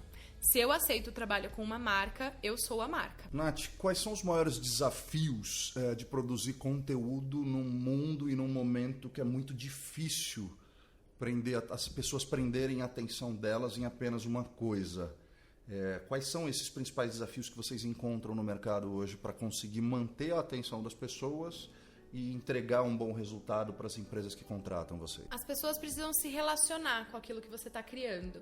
Então, se a pessoa não se relaciona comigo, ela não se relaciona com nada sobre mim, não se relaciona com o meu corpo, com o meu cabelo, com a minha forma de falar, com o conteúdo que eu faço, ela não vai me seguir. Então você tem que partir do princípio de que aquelas pessoas que estão te seguindo são pessoas que se relacionam e querem ouvir o que você tem a falar. Nem que seja uma ou 1 milhão de pessoas. Você tem relevância para aquela comunidade. E você tem que criar um conteúdo relevante, um conteúdo, nem que seja um conteúdo inspiracional. Então, eu, por exemplo, por não ter um corpo dentro de um padrão, qualquer coisa que eu produza, um look do dia, já é conteúdo inspiracional. Porque a menina vai olhar aquela foto e vai falar, caraca, eu sou gorda também, eu nunca usaria uma saia que marca minha barriga, porque eu ia ficar mais gorda. Só que ela vê em mim, ela fala, caraca, que lindo! Porque ela me segue porque ela me acha bonita. Ela se relaciona comigo. E ela me segue não só pela minha aparência, ela me segue pela minha essência, que tá no Blablog o tempo inteiro. E ela fala, caraca, vai ficar lindo em mim também.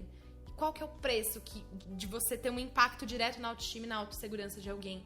Então, é relevância nesse sentido. Você pode ser relevante de várias maneiras, mas para você entender o que é relevante para o seu público, você precisa entender as dores do seu público. Mas como é que você faz isso, por exemplo, para uma empresa? Porque eu entendi como que você faz isso para você. Certo, né? no Blablog. E as pessoas, agora imagine você pegar uma empresa que você até entende o propósito e tudo mais, mas talvez o desafio seja esse. Como é que eu crio essa autenticidade? Porque, por exemplo, mudou muito a produção de conteúdo. Então, antigamente você entrava, por exemplo, a Nestlé faria uma propaganda, ou sei lá, um vídeo de receita, mas estaria lá no fundo Nestlé, seria uma moça vestida de Nestlé, na mesa teria, e esse conteúdo já não funciona mais. Não. Então hoje o conteúdo é um canal que você nem sabe que é da Nestlé e vai te passar uma mensagenzinha subliminar ali de repente ela colocar um leite moça no negócio. Então mudou muito a forma de comunicação, né? E de uma velocidade muito rápida. Qual que é o teu desafio de fazer exatamente isso que você falou dentro de uma marca? É colocar o produto, por exemplo, na minha rotina. Então, eu gosto de me associar com marcas que eu já consumo e marcas que eu já acredito e já me relaciono fora do Blablog. Então, por exemplo, eu tenho o meu creme favorito e eu falo que aquele é meu creme favorito e acabou. E você vai atrás da empresa para te patrocinar? Sim, exatamente. Olha, dica, pulo do Entendeu? gato. Ah, é o pulo do gato esse? Pulo do gato. Como é que é isso aí? Como é que você faz? Ah, não, eu sou projeteira. Eu faço projeto. Então, eu faço projeto e mando pra empresa. Falo, ó, tenho esse projeto aqui pra você. Dá uma olhada nesses slides que eu tô mandando. Cara, já faço toda a produção. Vou mandar pra Lindt amanhã. Exatamente. Mas Que por legal. quê? Porque hoje, por exemplo, uma Nestlé. A Nestlé terceiriza, contrata uma agência de publicidade e a agência de publicidade terceiriza contratando uma agência especialista em influenciadores. Então, olha o caminho longo. Se eu chego pra Nestlé e falo, Nestlé, eu já fiz o projeto, já tá pronto, eu tirei o custo dela desses dois intermediários. Que eu já ficam, fiz às o vezes, projeto. com a maior parte da grana. Com certeza. Então, assim, eu pra Nestlé chegando com um projeto é muito, muito, muito mais barato do que a Nestlé contratar e a outra subcontratar e a outra me contratar. Não que isso não aconteça, tá? Sim, sim. Uma parte do meu faturamento é total subcontratada. Mas eu gosto muito e os projetos mais legais que eu fiz foram projetos que eu fui atrás. Então, eu conheci uma lojinha no meu bairro que faz umas roupas super legais. Eu falei, eu preciso gritar que essa lojinha existe pro mundo. Então, fui lá como consumidora, conheci a dona, conversei um pouquinho, falei, vou escrever um projeto pra ela. E escrevi o projeto e fechei um contrato aí de 6 meses com ela. E aí você pede grana, você pede roupa e tá grana, né? Grana, pô, pelo amor de Deus. A roupinha é o bairro. Roupa não paga conta, a não ser que você venda roupa, que eu faço bastante também. Que legal. Mas, principalmente nos primeiros anos de Blablog, eu não ganhava dinheiro. Eu fui ganhar dinheiro com 1 ano e 8 meses de Blablog. Caramba. Então, eu vendia o que eu ganhava. Então, eu ganhava muita coisa, eu ganhava muita maquiagem. E eu vendia, e eu ia capitalizando. A partir de dessa qual forma. tamanho que você começa a ganhar as coisas? Hoje em dia, a partir de 20 seguidores, você... Ah, diga Rapaz, você ganhar. Eu tô com 500, aí marcas, tô com 500, já dá pra cobrar 5 conto o post e dá pra mandar as coisinhas lá pra casa, hein? A estratégia é a seguinte, o que eu faço de estratégia? Então, vamos supor que eu quero ser patrocinada pela Ashua, que é uma marca de roupa. Eu vou na Ashua, eu vou fazer um stories no provador da Ashua e eu já gosto da marca, então eu vou fazer isso estrategicamente. Vou marcar a Ashua vai repostar meus stories ali no Instagram dela. Tô criando conteúdo de graça pra Ashua. E outra coisa importante, você tá se aproximando. Super, Você não, super. é aquele negócio não se casa da noite pro dia. Não, né? Você tá, aos pouquinhos. Você tá namorando. A gente deu match ali. E tem um negócio legal. Primeiro você tá dando, né? Primeiro você tá. Você falou. Mostrando meu first valor. given, né? Exatamente. Então, eu tô mostrando meu valor, criei um conteúdo de graça pra Ashua que ela vai repostar. Então, os stories da Ashua pra aquele dia, ela nem vai precisar fazer, porque eu já fiz todos. Ela só vai repostar ali, beleza. E você ainda atrai seguidor novo pra você. Super. Pra mim, total, e quero me relacionar com aquela marca, porque eu gosto daquela marca, eu gosto dos valores daquela marca. Então, fui na marca certa, fui na marca estrategicamente. Não é uma coisa, onde eu vou? Fui naquela marca estrategicamente. Beleza, tivemos esse primeiro contato, ela respondeu os stories que eu fiz. Que linda, amamos os looks. Beleza, já temos aí um match. Aí eu vou postar foto no feed usando o Ashua, vou marcar a marca. E aí eu vou postar uma outra, e aí eu vou mandar uma DM, aí eu vou fazer um outro stories. E aí o relacionamento vai começando. Até uma hora que você aparece com um marketing kit lá, apresentando um projeto. Até uma hora que a Asha pede meu endereço, fala assim, Nath, qual que é seu endereço? A gente queria te mandar algumas peças. É esse o próximo passo. Eu não gosto de dar o primeiro passo do comercial. Eu faço o possível para que a marca dê esse passo. Não que eu não vá dar, eu dou, mas eu prefiro... Se ela demorar muito, você dá, mas... Exato, eu prefiro que ela dê, porque aí eu tenho mais poder de negociação quando a vontade vem dela e não minha. Então eu faço o possível para que a vontade venha da marca. Às vezes não rola, mas tudo bem, porque é uma marca que eu gosto. Então eu divulgaria de qualquer jeito, eu vou aparecer num look com aquela marca de qualquer jeito. Até porque às vezes você não é a estratégia da empresa, Total. ou ela não estava afim de divulgar naquele momento. Total. Às vezes eu não sou a persona dela e tá tudo bem. Vou continuar usando da mesma maneira, de repente eu me torno. Por exemplo, a Amaro. Conhece a Amaro? Já ouviu falar? Já. É um case de negócios sensacional e é uma marca que eu sempre quis trabalhar. Mas a Amaro não me servia. A Amaro ia até 42, no máximo 44. Pô, como é que eu vou trabalhar com a Amaro? Então, por mais que uma ou outra peça eu tinha, eu usava e eu postava, não adianta, a Amaro não vai trabalhar comigo. E eles não mudaram isso ainda? Mudaram! Ah, bom, eu ia falar o Amaro, Quem que se liga trabalha aí. pra Amaro hoje? Quem? Exatamente, Que quem fez legal. toda a construção antes. Então Que eu legal. gosto muito de não só ter uma relação comercial, mas ter uma relação também. Hoje em dia, dificilmente a marca contrata um influenciador que não enxergue os mesmos valores ou não enxergue a persona da marca no influenciador. Tem uma coisa muito louca também que eu tenho percebido, Nath. Na verdade, as pessoas perguntam por que eu gravo podcast. Na verdade, podcast é uma forma gratuita de eu ter uma aula de MBA. Né? Então, hoje eu tive uma aula aqui com a Nath. Estão comentando muito também que agora saiu dos veículos de massa, estão indo para os veículos sociais. Mas, por exemplo, eu vou lá e contrato o Thiago Nigro ou a Natália Arcuri, né, que tem 4, 5 milhões de seguidores. Ainda é um tiro muito aberto, porque você pode ter um executivo que segue a Natália Arcuri, você pode ter uma pessoa da periferia, você pode... Os micro-influenciadores aparentemente são a bola da vez, no sentido de que é mais barato e que talvez seja melhor eu contratar 20 micro-influenciadores que eu vou direto no meu público do que contratar... Isso faz sentido? Como é que você está lendo isso e qual que é o próximo passo? 100%. Os macro hoje, eles são contratados para gerar o que a gente chama de awareness. É para avisar as pessoas que aquilo existe. Então, sei lá, a Coca-Cola vai lançar uma nova Coca, vai ser sabor baunilha, sei que já tem, mas vai lançar agora. Ela não vai contratar a Natália, eu, no caso. Ela vai contratar o Whindersson Nunes, que fala com 20 milhões de pessoas. Então, contratando o Whindersson é o correspondente a contratar um comercial na Globo. É o macro. Então, quando a gente olha a grande mídia hoje, a gente pode relacionar a grande mídia com os grandes influenciadores. A gente tem vários nomes aí, Natália Arcuri, por exemplo, de economia. Então, se você é uma corretora de valores, começou agora, você vai contratar a Natália Arcuri, por quê? Porque as pessoas precisam de awareness, as pessoas precisam ser avisadas que você existe. A partir do momento que já ouviu uma vez sobre essa corretora aqui, agora eu posso partir para uma estratégia mais micro, porque eu sei que aquele cara que tem só 5 mil seguidores, são só 5 mil pessoas que são o meu público-alvo. Então não é só. É você investir assertivo. certeiro. Quando Sim. você pega o custo por lead, caraca, no micro é muito menor. Porque é muito provável que grande maioria daquele número vai ser convertido. Que legal. Nath, uma última pergunta. Quais são os próximos passos da BeFree e do Blablog? O próximo, assim, qual que até o final do ano, pro ano que vem, onde você imagina estar? A BeFree vai passar por uma comunicação, por uma reforma aí na comunicação, na identidade visual dela. A gente não acredita mais na forma que tá, então a gente está dando esses passos para mudar.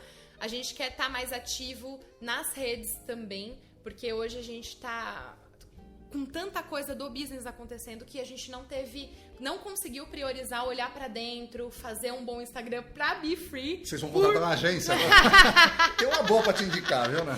Por incrível que pareça, a gente vai voltar um pouquinho pra dentro. Até por isso que eu falei, Ana, para de trazer cliente. Porque quanto mais cliente Ana traz, menos tempo a gente tem pra fazer as coisas, arrumar a casa. Ana, pode trazer uns clientes pra mim, tá? Então agora a gente vai arrumar a nossa casinha. O Blablog, eu quero ainda não conseguir colocar no papel, mas eu quero trazer cada vez mais verdade pro Blablog. Eu não sei como é que eu vou fazer isso na prática, mas eu quero inspirar as pessoas de uma maneira mais direta. Talvez alguma coisa no offline. Eu não sei ainda. Estamos pensando, ainda tá aqui, ó, no maravilhoso mundo das ideias, mas com certeza vai pro papel.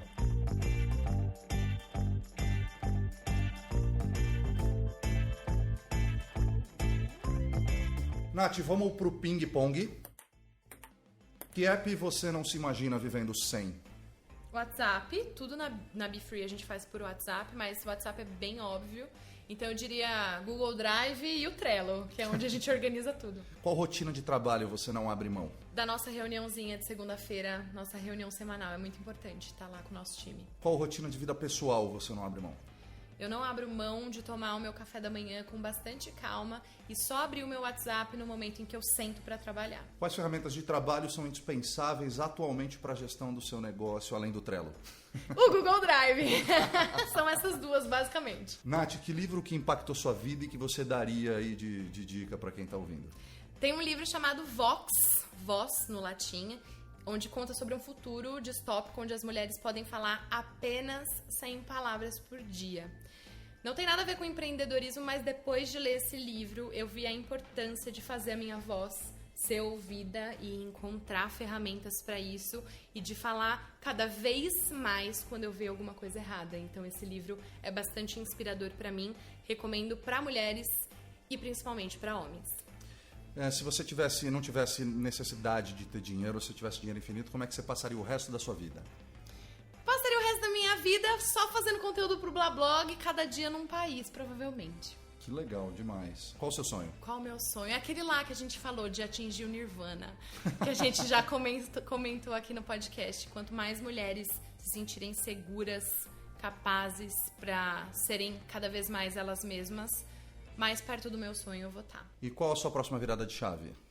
Só o futuro dirá. Se você ouviu esse podcast, encontrou alguma oportunidade na minha pessoa, só entrar em contato. Nath, brigadaço pelo seu tempo, pela conversa super inspiradora. Não tenho dúvida que vai impactar muita gente, principalmente mulheres, mas homens também. Eu saio daqui super impactado com a tua história. As pessoas quiserem entrar em contato contigo, quais as redes sociais ou modos de contato e qual que é o teu recado final? Meus contatos estão aí na descrição, então se você estiver vendo pelo Spotify, se você estiver vendo pelo outro, qual que é? iTunes? Google Podcasts, Apple Podcasts. Tudo aí, ó. O Marcel vai dar um jeito de deixar todas as minhas redes aí. Recomendo que você acompanhe principalmente o Blablog. Como recado final, é aquele. Vou parafrasear a Mandela. Coragem não é a ausência do medo, é o triunfo sobre ele. Então, vai com medo mesmo. Lu, como é que as pessoas te acham e qual o teu recado final de hoje? Bom, primeiro queria agradecer a oportunidade de estar aqui. Foi muito legal conversar com a Nath, ouvir um pouco mais sobre a história dela. A gente tem muitas coisas em comum, então é super legal sempre trocar. E, bom, eu vou deixar aqui um projeto meu. Eu sou redatora, escritora, roteirista, mas eu tenho um projeto que eu tenho muito carinho, que é de mini contos, que tá lá no Instagram como Mini Conto SP.